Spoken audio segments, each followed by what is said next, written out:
Welcome to the Weekly Horizon, your go-to podcast for all things Amazon. In just 5 minutes or less, Envision Horizons brings you the latest Amazon news, seller tips, and strategies. Subscribe and join over 10,000 other readers and listeners and stay updated on the ever-evolving world of Amazon and e-commerce selling. In today's episode, we'll cover the Inform Act shutting down accounts, the antitrust lawsuit in Spain, Amazon versus Walmart in the battle for beauty, the cost of returns, and more.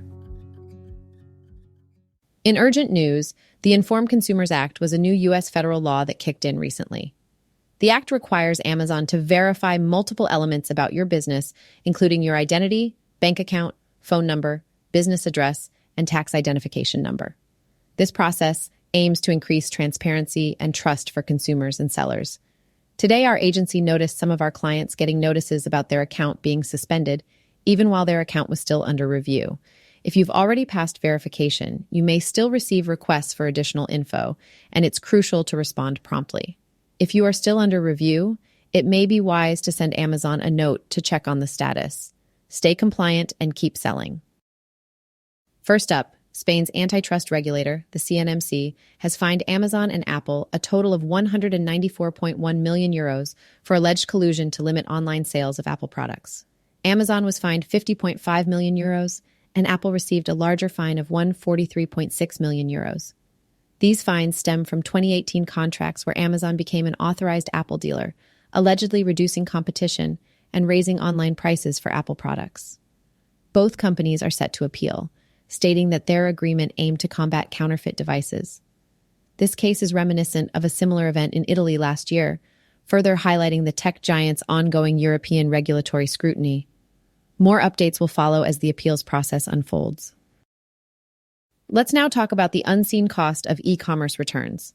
An article from Milwaukee Independent stated that in 2022 alone, these returns cost retailers a staggering $816 billion in lost sales.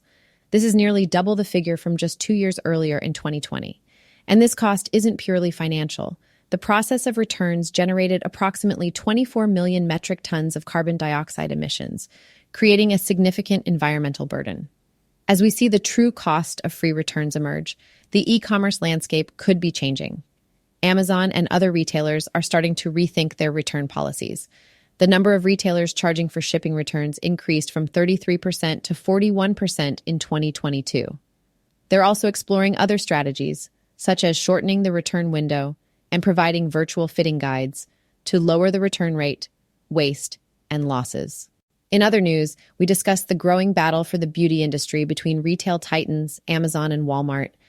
According to Nielsen IQ, the beauty sector saw total revenues of $90.2 billion in 2022. With Walmart securing 5.9% of category sales and Amazon just behind with 5.1%, the competition is intense. However, predictions from Morgan Stanley anticipate a significant change by 2025, suggesting that Amazon will outpace Walmart to become the biggest player in the beauty industry.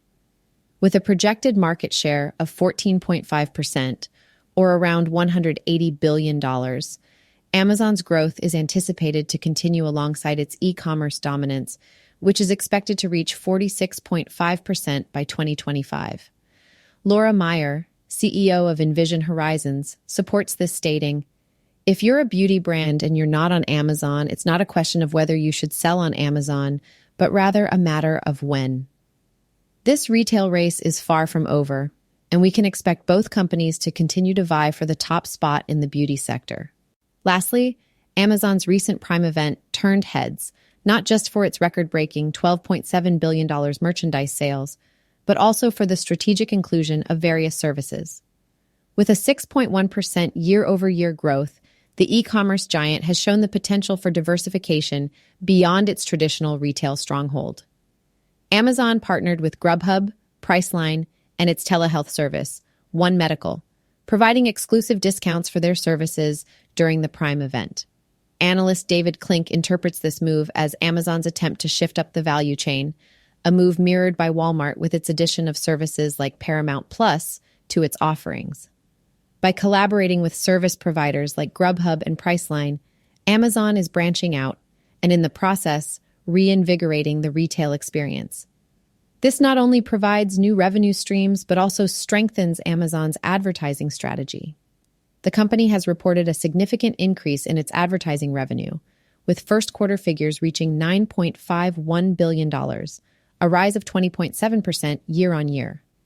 The data collected from these new service partnerships could further enhance Amazon's advertising capabilities, fortifying the company's position in the sector.